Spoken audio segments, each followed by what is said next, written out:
Hi you guys, Kimberly here. I am working on some little tags that I'm making to give away to friends and family that comes to my mom's service.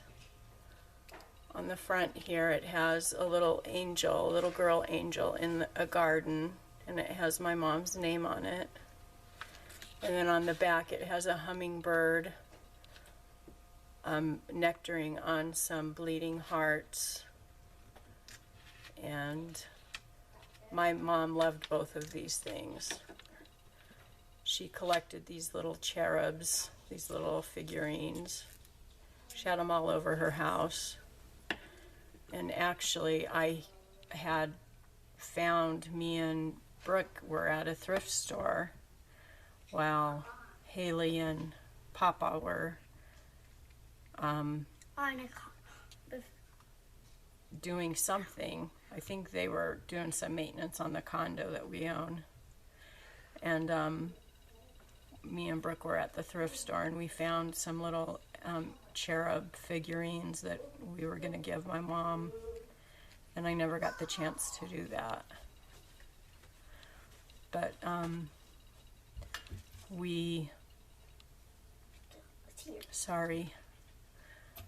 she just loved them, so I wanted to include this on this little tag. And I put her name, her married name, and her maiden name, and that she loved hummingbirds. She has a cabin up in Silver Plume, Colorado, and the hummingbirds were just everywhere up there, and we had hummingbird feeders in front of the kitchen window in the cabin, and we would just sit and watch the hummingbirds. And she just absolutely loved the ruby throats, all of them, but specifically the ruby throat hummingbirds. And she loved these bleeding heart flowering plants.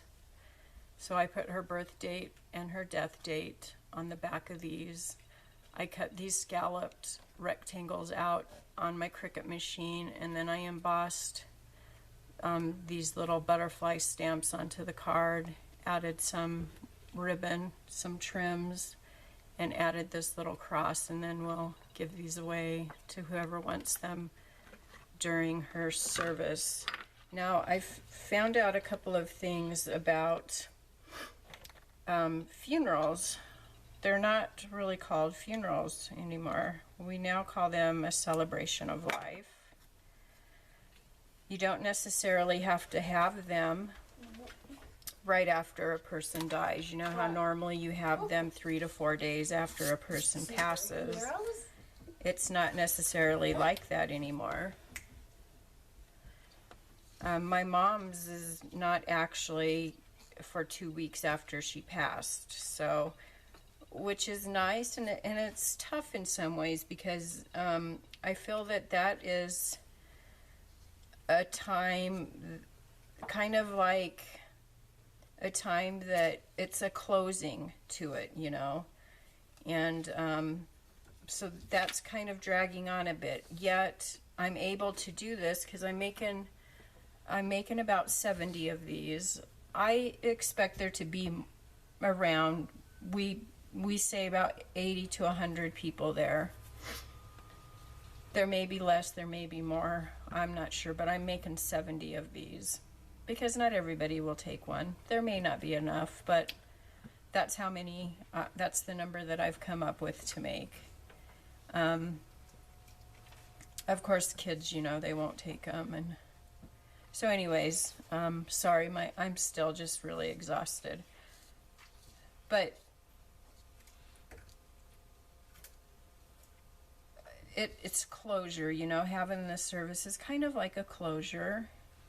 And that's coming late, but yet it's given me time to do this, to reflect a bit more.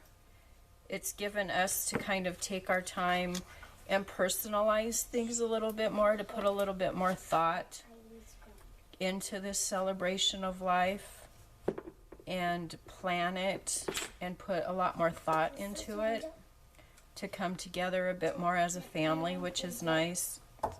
it's given a chance for family that's not here in Colorado to get here, to make plans to be here, and just for things to kind of calm before we lay her to rest.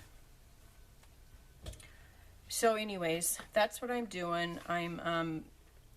It's taken me quite some time. These are the ones that I've embossed. These are the ones, and it's time consuming because I'm embossing both sides, since, you know, there's stuff on both sides of these. And of course, you know, embossing takes a while. So I'm getting down to the last bit of it. These are all embossed as well. So I've got this side of these to do, and then I'm almost done with it. And then what I'll do is I'll go ahead and ink. I'm inking the edges of all the cards. So I've got all these cards that I've still got to do. I've got to ink the edges of all of the cards, all of the tags themselves, punch the holes, cut the lace, get the charms on, glue the cards onto it. So I've still got a bit to do here. I'm going to be cutting tags for the balloon release so that the grandchildren and the great-grandchildren can write a message to their grandmother before they release their balloons. I did order butterflies for my mom. Was very close to many very close friends, many of them from high school, her high school girlfriends. And I ordered butterflies for them to release. So I need to work on the little envelopes that the butterflies will go in for them to release. So I'm going to put a nice message on the outside of the box, and then a 3D butterfly on the outside of the box. So I need to still work on that. And so I've got some things to do, but I was going to show you the process of this. So I wanted to give you an overview of what that process was looking like, and then I'll speed it up through the rest of this. So I'm going to emboss the rest of these. I will speed that process up, and then I will speed the rest of this video up so you can see how I'm making these. So I will tell you now to please have a good morning, afternoon, evening, wherever you are in the world, and God bless.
just died, because I know that some people go into a really deep mourning. And believe me, I am. This is the hardest thing. I've been through some very, very tough things in my life. And I'm going through other really tough things in my life right now that I've been going through for a few years concerning family members. But this, honestly, is the toughest thing I have ever experienced. I lost my dad, and that was extremely tough. But this is different. This has been a different experience. I can't explain to you the heartbreak that I have felt losing my mother. I literally feel like a piece of my heart has been ripped from my body. Like a piece of my heart is gone. I don't know if that will ever mend. Or if I'll just learn to live with the heartbreak that I'm experiencing.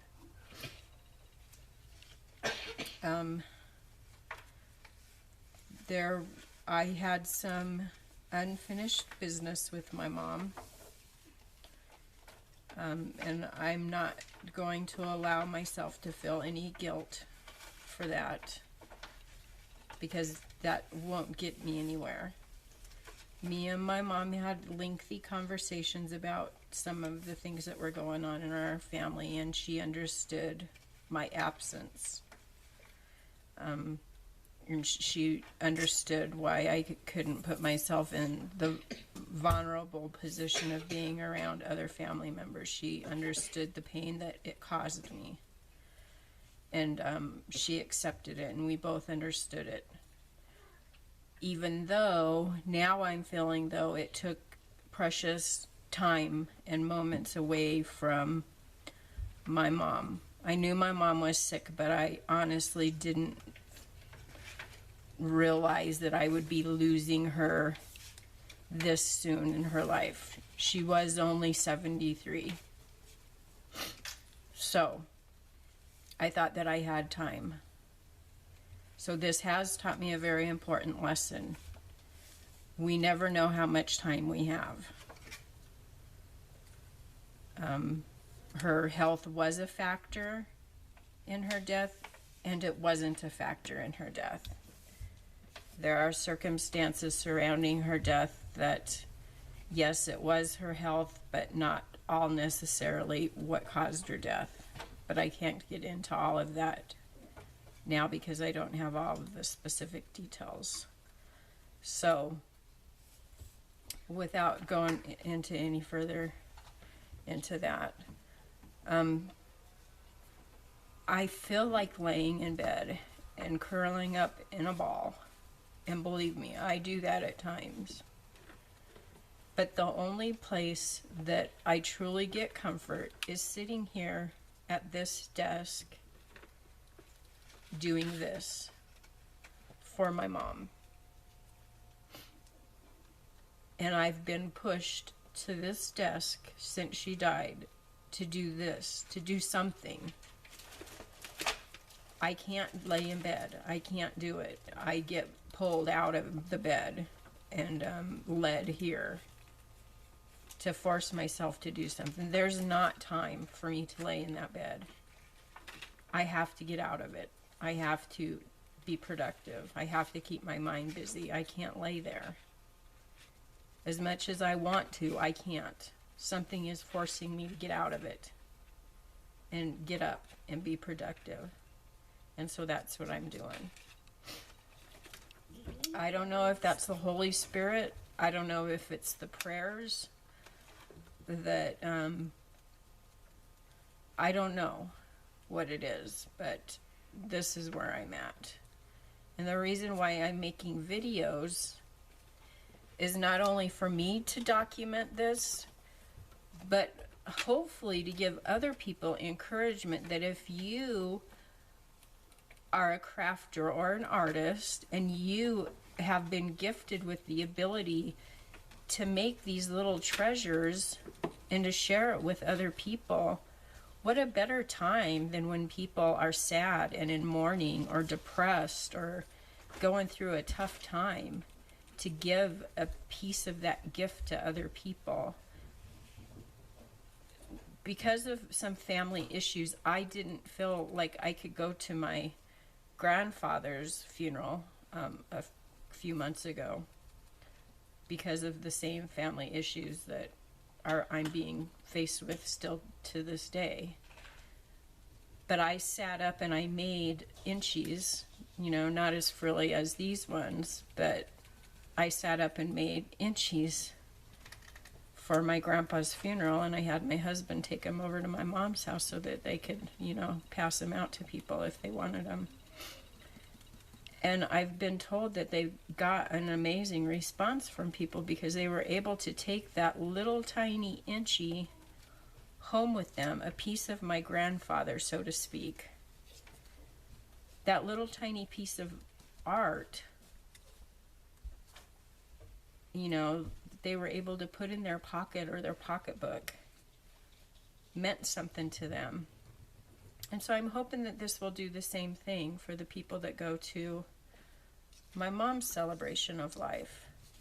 I know that we share our crafting in times of happiness, weddings, birthdays, celebrations, spring, summer, just all those happy moments. But we need to use it to make people happy in times of need like this.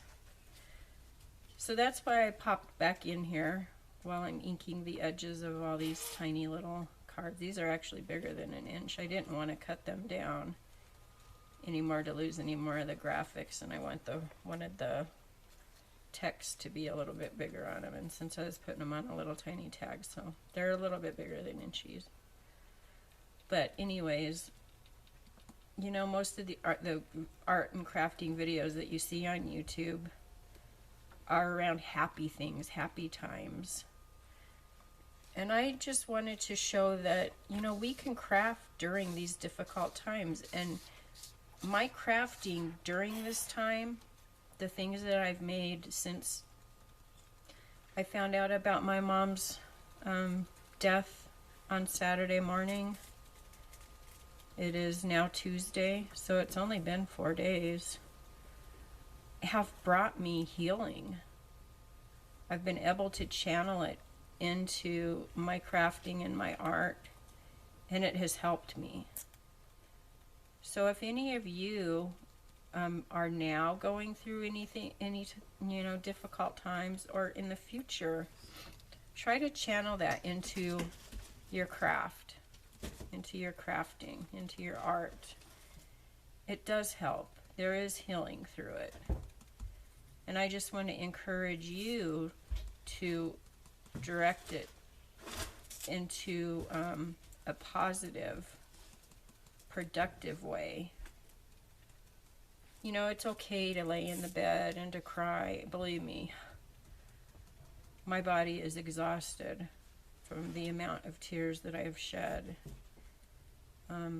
My head is pounding as we speak, and it has been for the last 4 days, just pounding. My eyes are swollen.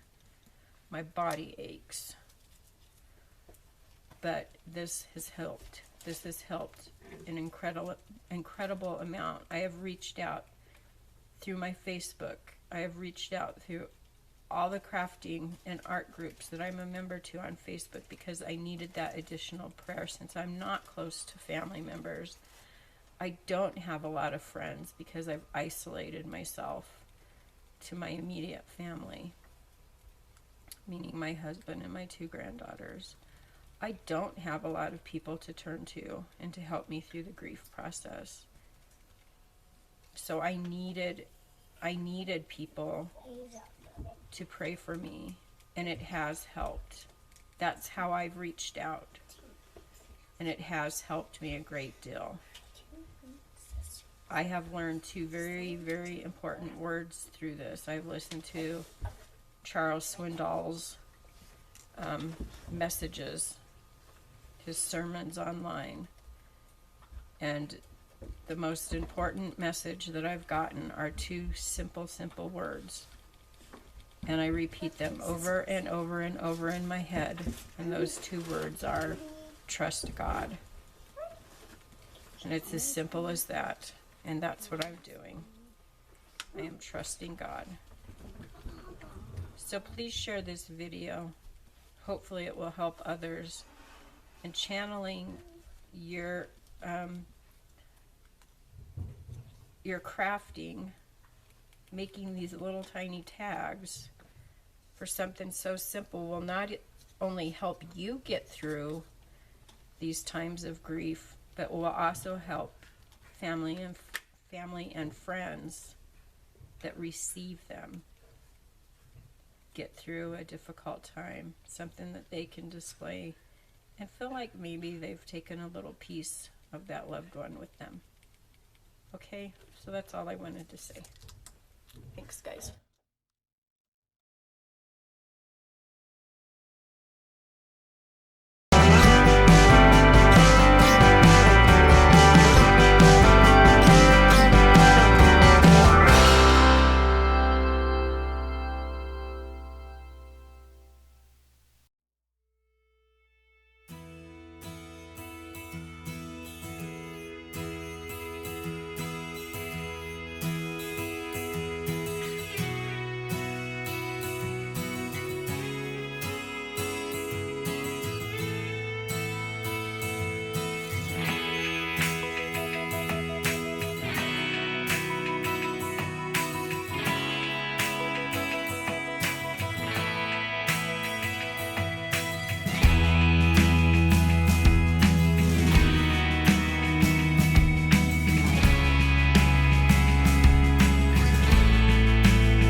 I think I may have recorded some of it, but I put all of the little